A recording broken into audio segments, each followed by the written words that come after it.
बायकोच्या भांडणात नाहक 9 वर्षाच्या चिमुरड्याचा बळी। नाशिक शहरात बापाने 9 वर्षाच्या चिमुरड्याची हत्या केल्याची दुर्दैवी घटना समोर येत आहे।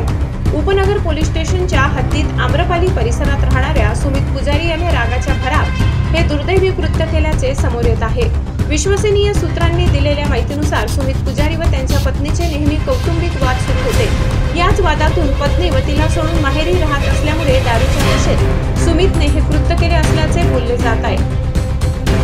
खरं तर प्रत्येक कुटुंबात काही ना काही वादविवाद हे होतच असतात, परंतु कुटुंबातील एखाद्या व्यक्तीने घेतलेला चुकीचा निर्णय मात्र संपूर्ण कुटुंब बर्बाद करून बसतो।